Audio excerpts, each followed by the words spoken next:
ואם יהיה לבן חיל וניצח המלחמה מן הצדדים, הוא יהיה האדם השלם אשר יזכה להידבק בבוראו, ויצא מן הפרוזדור הזה, וייכנס בתלכלין לאור באור החיים. Et donc si cette personne-là, c'est un Ben Khaïl, c'est un militaire, c'est un soldat, c'est un combattant, et qui va combattre Minas Dadim, c'est-à-dire de ces deux côtés-là, que ce soit lorsque l'épreuve elle est dans ce qui nous paraît négatif, ou dans ce qui nous paraît positif, comme dans la pauvreté ou dans la richesse, dans la bonne santé ou dans les mauvaises santé, où il y a Adam Hashem Hacheriske Lidabek Bobero. Ça sera cette personne qui servait à la Shrimut, à être une personne complète et entière, parce qu'en fait, finalement, on voit que dans toutes les situations, il arrive à combattre son Yetzirah, que ce soit dans les choses qui pourraient être positives ou les choses qui pourraient être négatives, et il va s'arriver à s'attacher Behemet à Kadosh Borou. Et donc il sortira de ce couloir-là, sur la Mazé, pour arriver dans le palais et profiter de la Shekhinah de Kadosh Borou, profiter de Dieu lui-même. Maintenant, regardez ce qu'il dit. וכפי השיעור אשר כבש את יצרו ותאוותיו ונתרחק מן המרחיקים אותו מהטוב ונשתדל להידבק בו כן ישיגהו וישמח בו. C'est vraiment que pour l'instant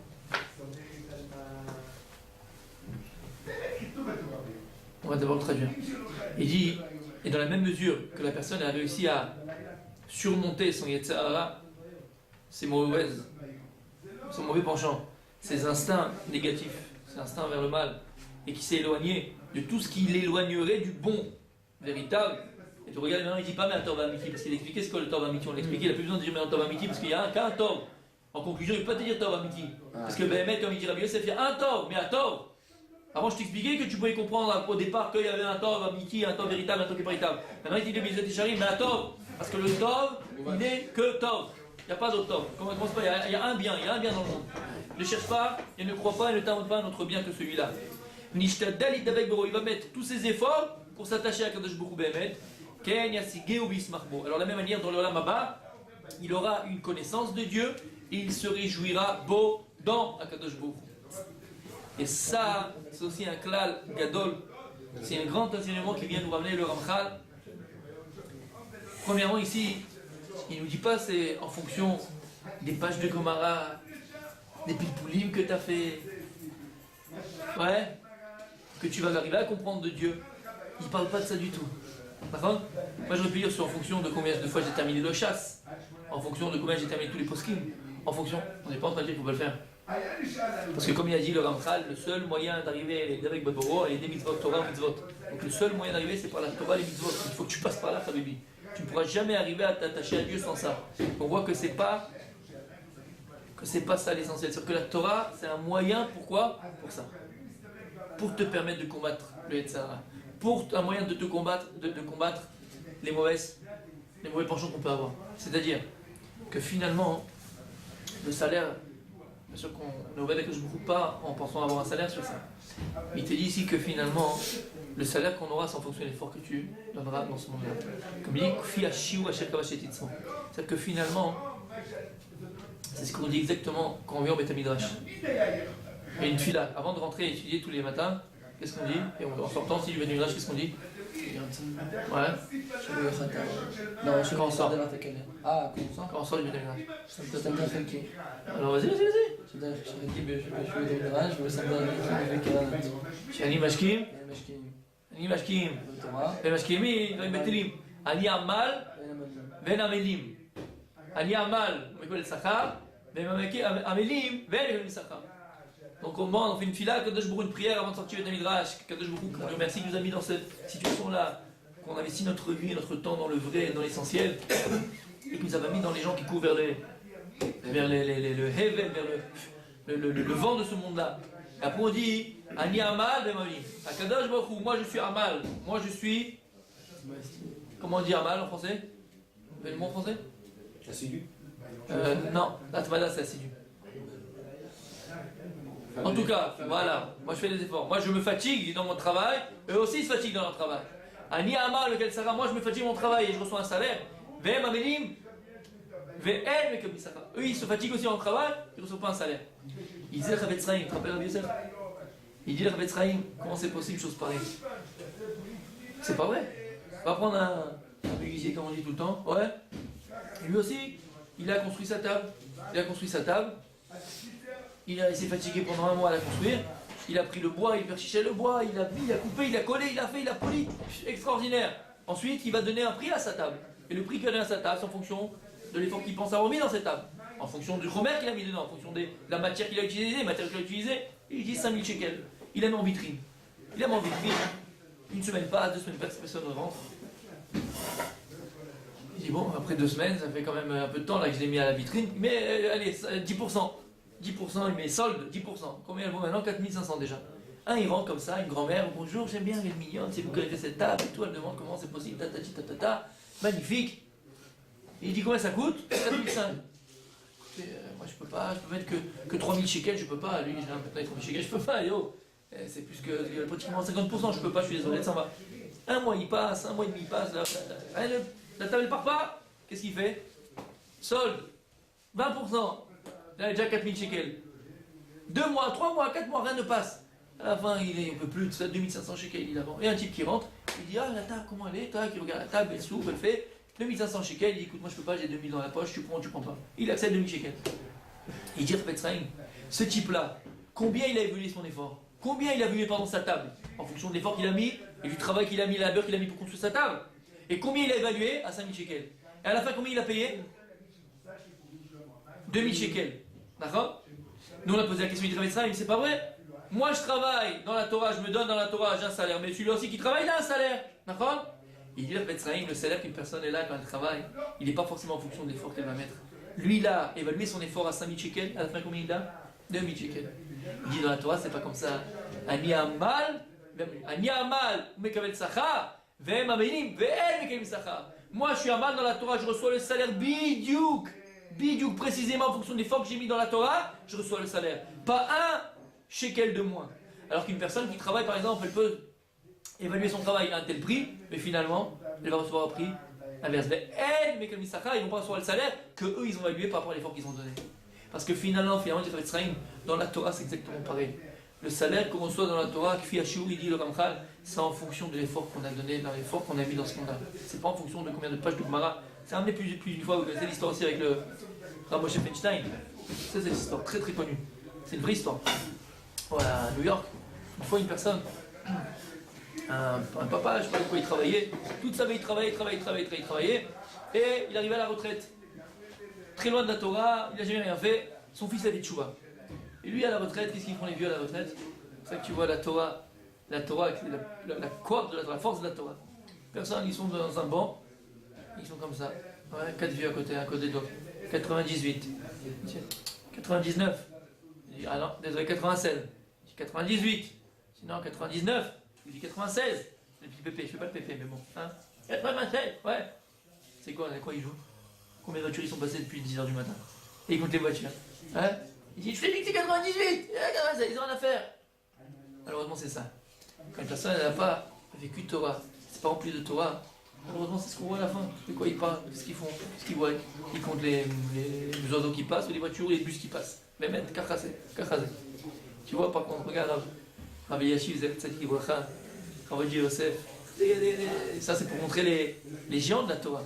Ouais, les gens qui sont dans la Torah, des gens qui sont donnés toute la journée dans la Torah. Ils sont encore à 80 ans au Beth Midrash. Ils ont leur tête, ils étudient, ils donnent des conseils. Ils sont là, ils ont toujours, comme il y a écrit, il y a un passage qui dit ça, que quand il a appris la Torah, Beyal Dutra, alors aussi Bézik Nutra, même dans ta vieillesse. Dans ta vieillesse, ce sera un bâton la Torah.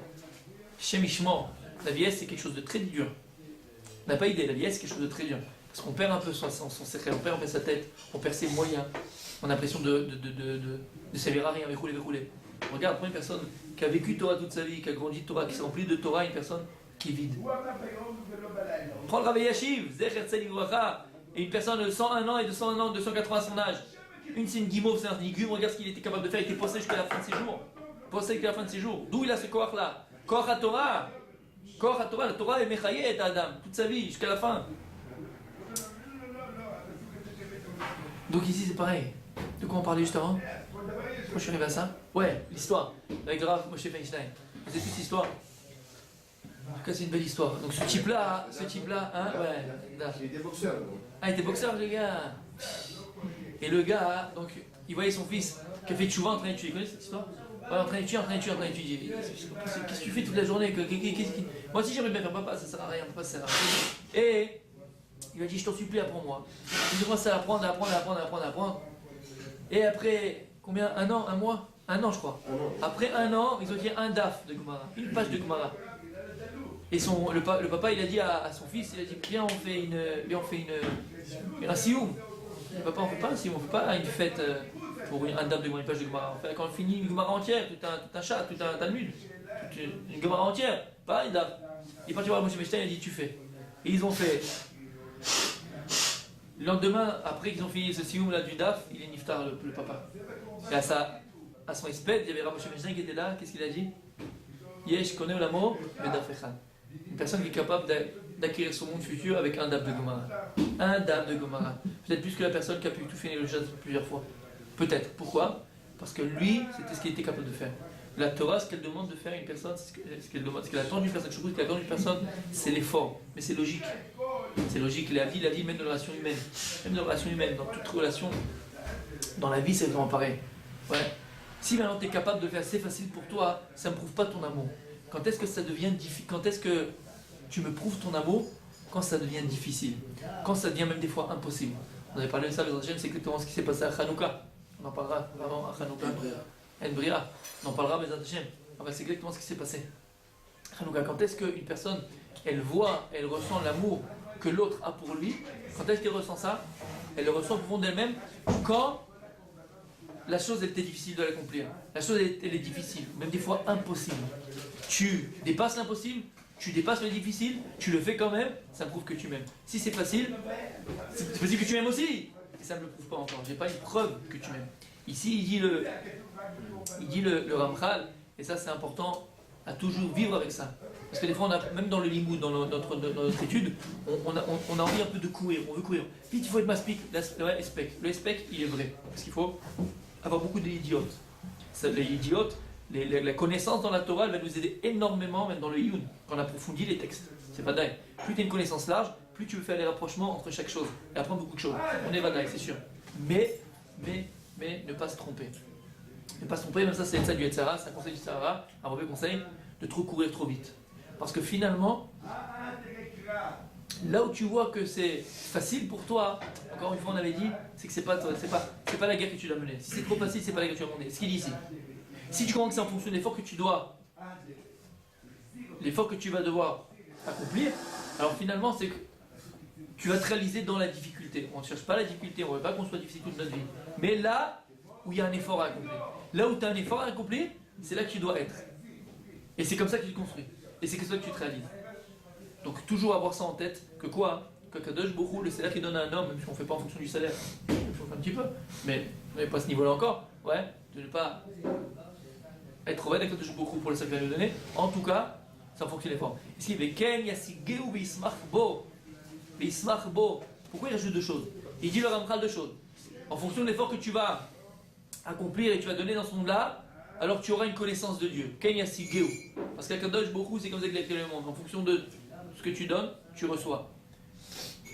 Comme dit le Maharal de Prague, quelque chose de Nora Ve'ayom. Nora Ve'ayom. Qu'est-ce qu'il dit ici, Ken Yassigiu? En fonction de l'effort que tu as donné dans ce monde-là pour apprendre à connaître Dieu, Dieu il se dévoilera à toi. Voilà ce que ça veut dire. Vous avez compris? En fonction de l'effort que tu as donné pour connaître Dieu, alors Dieu il se dévoilera à toi. Il dit le Maharal que lorsque Mashiach il viendra, alors le développement que l'homme il aura de Dieu, il est en fonction de la émouna qu'il a placée en lui. C'est quoi la émouna? C'est quoi la émouna? On va rentrer dans le truc, on va s'arrêter là. C'est quoi la émouna? C'est quoi la foi en Dieu? C'est quoi la émouna? Comment vous mais pas tout en un mot, en deux mots. Comment vous pouvez définir la émouna? C'est vrai? Mais par définition, je veux dire. Par définition, c'est quoi la émouna? C'est quoi la émouna par définition? C'est ce qu'il dit Eskiel Evinstein. C'est ce qu'il dit dans son livre. Je garde mieux. Quand il parle de Emouna, quand vous allez là-bas dans les parchiotes de Shemot, là-bas il parle de ça, il parle de Emouna, parce que tout le se faire Shemot, c'est Emouna, c'est la foi en Dieu. Il dit quelque chose de très très très dur. Il dit, il y a plein de moussagim dans la Torah. Emouna, bitachon, ahava, ira, ishtalu, il dit dans la Emouna, il dit par exemple, il dit quelle catastrophe d'aller dans les shivot, il dit, et de demander à un bachour, c'est quoi la Emouna? Et il ne sait pas quoi répondre. Des choses qui sont élémentaires. Bah, par contre, il connaît. Hein. Tu demandes la côte, attention, Rachid, machin. Alva, c'est bien. Élémentaire. Mais ça t'amène où tout ça? Ah, oui. Ça peut être une philosophie, ça peut être une science, la Torah. C'est pas dans le cœur. C'est quoi Emouna? C'est quoi Emouna? Mama, c'est Emouna. Par définition. Quand est-ce que tu peux dire que c'est Emouna? Voilà. Quand est-ce qu'on peut dire qu'une chose, t'as ma mimbo? Quand est-ce que tu peux dire sur une chose que tu as foi en la chose? Maman? Mazatomet, ça veut dire quoi ce que tu dis? Mazatomet. Parce que tu comprends. Et il n'y a pas de secret. Il a fait mieux. Vous voyez ce qu'il a dit? C'est qu'il n'y a pas de secret. Il n'y a aucune logique. La Emouna par définition, c'est croire quelque chose que tu ne vois pas. À partir du moment où tu vois la chose, c'est plus la Emouna, c'est plus tu y crois, tu la vois. La Emouna, dit Rav Dessler, le marin de Prague Roulé, c'est quoi? Par définition, c'est croire en une chose que tu ne vois pas. Donc, Kapisechel, par ton intellect, tu ne veux pas l'expliquer. Sinon, c'est plus Emouna. D'accord? Et Daga au-dessus, on avait dit celle d'Abraham Avinu, c'est Tzedek. Mais bon, que même ce que tu ne vois pas, pour toi, c'est clair. Il le voit. Bon, top. C'est vous avez compris? Mais ça, c'est une autre Daga. En tout cas, c'est quoi Emouna? C'est croire en une chose que tu ne vois pas. Et donc, finalement, tout le travail de l'homme dans ce monde-là, qui est arrivé à Bitachon, Emouna, Kadosh Baruch Hu, croire en Dieu complètement et véritablement, c'est en fait en quoi? Arriver à croire en quelque chose que tu ne vois pas. Dieu, tu ne le vois pas. En lo gouf, en lo tagouf. À Kadosh Baruch Hu, c'est Tzedek. Si on a les yeux pour voir Behemet et le cœur pour comprendre, on verrait Dieu dans tout. Dans tous les petits détails de ta vie, tu vois Kadosh Baruch Hu. Depuis que tu es né jusqu'à maintenant, tu le vois à travers toi. Dieu, à Kadosh Baruch Hu, tu le vois à travers ta vie, à travers toi. Et des fois même à travers ce qui arrive aux gens, ce qui arrive dans le monde. À Kadosh Baruch Hu, tu ne vois pas qu'il y a un logo, il n'a pas de corps, il n'a pas une essence de corps, Bichlal, puisqu'il est que spirituel à Kadosh Baruch Hu. C'est le corps de tout, c'est le source de tout. Mais, on peut arriver à le voir. Comment? À travers ta vie, tu le vois à travers toi et à travers les autres. D'être Salem Elohim quand chacun d'entre nous. Bref. En tout cas, c'est ça la difficulté de ce monde-là. C'est ça la difficulté de notre travail économique dans ce monde-là. Que quoi? Tu arrives à cette foi-là, mais une foi à laquelle tu ne crois pas. Plus ta Emouna elle va être grande, plus tu vas travailler ta Emouna et croire en un Kadosh Baruch Hu dans ce monde-là, plus le dévoilement de Dieu, Ba'olam Haba, dans le moment où le Mashiach viendra, correspondra. C'est-à-dire que le dévoilement de Dieu à la venue du Mashiach correspondra à la Emouna que tu as eu en lui dans ce monde-là. C'est un klal pour la vie. Ce monde-là, c'est un calque. C'est un calque. Comprendre que, bon, ça, je l'ai dit à chaque fois, mais ça, personne ne le faisait. Moi, quand j'étais petit, je jouais à un truc. On faisait ça à l'école. Je sais pas, peut-être à notre époque, Rabbi Michael, mais je sais pas, non. Parce que je disais dans un séminaire, elle m'a dit non, je ne connais pas. Vous vous rappelez, c'était prendre un bâton, on mettait un stylo là, on écrivait d'un côté, c'est écrit de l'autre côté. Non? Vous connaissez pas ce jeu-là? C'est la folie. Vous avez jamais fait ça? C'était un bâton, on prenait un stylo là, et quand tu écrivais de deux côtés. On faisait ça des fois quand même on avait des... Ah, c'est peut-être pour ça. Des copies, des punitions. Des punitions. J'étais pour un bâton, je mettais des stylos comme ça, et on faisait, ça écrivait partout. Ah, c'était des techniques. Celui qui a beaucoup de punitions, il connaît. En tout cas, finalement, si on arrivait à pouvoir s'imaginer, se schématiser, c'est exactement pareil. L'histoire de ta vie que tu écris, l'histoire de ta vie dans le Olam Haba, ouais, celle que tu écris dans ce monde-là, mot pour mot, virgule pour virgule, point pour point, ce que tu écris dans ce Olam Haba, dans ce monde-là, avec ce stylo-là, de ce côté-là, c'est finalement ce que tu écris dans le Olam Haba. Et dans tous les domaines de la vie. L'effort que tu vas mettre dans ta voie d'attaché, comme ça il y a Sigou, comme ça que tu auras une connaissance de Dieu là-bas. La Emouna que tu mets envers Akadosh Baruch Hu, dans ce monde-là, la foi que tu as en Dieu dans ce monde-là, c'est quoi la foi? C'est dévoiler Dieu dans ce monde-là. Abraham Avinu, c'est Emouna. Pourquoi? Il a dévoilé Dieu dans ce monde-là. Donc le dévoilement de Dieu dans ce monde-là, que toi, par ton effort, par ton travail, tu es arrivé dans ce monde-là, c'est ce que tu seras offert, c'est le mérite que tu auras, et c'est le dévoilement de Dieu que tu auras dans le Olam Haba. Et il dit ça, le Ramal Maharal. Un homme, le dévoilement de Dieu qui est dans ce monde-là, c'est celui qui l'aura à la nuit du Mashiach. Il ne pourra pas bouger qui plus est de là où il arrive. Qui plus est. Il rajoute une chose, Veismach. Pourquoi Veismach? C'est quoi cette simcha de qui il parle? Il se réjouira. Et Kamerol en Kadosh Baruch Hu. C'est quoi Veismach? Parce qu'au fond, peut-être on peut dire, après le mamat, après la difficulté, une fois que tu as fini, tu sais que ce que tu as fait c'est bien, même si c'était dur. Si tu l'as fini, tu sais que c'est bien. Parfait, ça veut dire plus que ça, vas-y, va plus loin que ça. Plus loin que ça. Tu sens que tu t'es complété. Fais mieux. Fais mieux. Tu entends ce qu'il veut dire? Vous avez compris ce qu'il a dit? Parce qu'on a dit, regardez ce qu'il dit juste avant le Ramchal. Où est Adam Hachalem? Quelqu'un qui a compris ce qu'on vient de dire maintenant et qui va faire les efforts pour moi dans les états de rouler. Cette personne-là, c'est Adam Hachalem. C'est cette personne-là qui est complète et entière. C'est une personne remplie. D'accord? Le manque de simcha provient d'un safek, comme on l'avait dit une fois. Ça vient d'un doute. Quand est-ce qu'elle est en doute qu'une personne n'est pas remplie, elle n'est pas entière avec elle-même? C'est que d'un côté, elle fait ceci, d'un autre côté, elle fait cela. Elle n'est pas entière dans ce qu'elle fait. Quand est-ce qu'une personne reçoit une profonde joie en elle, une vraie simcha? Quand il vit en parallèle avec ce qu'il est. Quand il est shalem. C'est quoi être shalem? C'est une personne qui est entière, qui est remplie. Donc il dit, alors, la véritable joie, quand est-ce qu'elle arrive? Quand est-ce qu'elle est procurée à l'homme? Premièrement, après un effort. Quand les choses elles arrivent trop vite, tu ne trouves aucune satisfaction en elle. D'accord? Quelqu'un qui gagne le loto comme ça, c'est super, t'es content, mais t'es pas joyeux. T'es content, mais ça remplit pas ton être. La preuve, tu sais que la Française des Jeux, c'est Badouk nous sait, statistiquement parlant, les gens qui gagnent le loto, 80% des gens, après 2 ans, ils perdent leur argent. Tout. C'est arrivé tellement vite qu'ils se battent aussi vite. Ils ne savent pas le gérer. D'accord? Maintenant, une chose que tu as acquis avec difficulté, par tes efforts, que tu as acquis, alors mais tu penses que c'est acquis en toi. Tu t'es fatigué pour elle, tu t'es donné pour elle. Et donc tu arrives à une satisfaction. Tu arrives à une simcha. La simcha ne peut être procurée que lorsque tu te fatigues pour avoir une chose. Que lorsque tu te donnes pour avoir une chose. À partir du moment où tu te donnes pour avoir une chose, alors une simcha est procurée. C'est pour ça que, finalement, la véritable simcha, dans la Maba, on aura Bismach Bo. C'est quoi cette joie qu'on aura en Akadosh Borou? C'est en fonction de ce qu'on s'est donné pour lui ici dans ce monde-là. Plus tu t'es donné, tu as fait des efforts pour Akadosh Borou, plus tu auras une satisfaction qui t'amènera une joie énorme. C'est ce qui est besoin de Amen.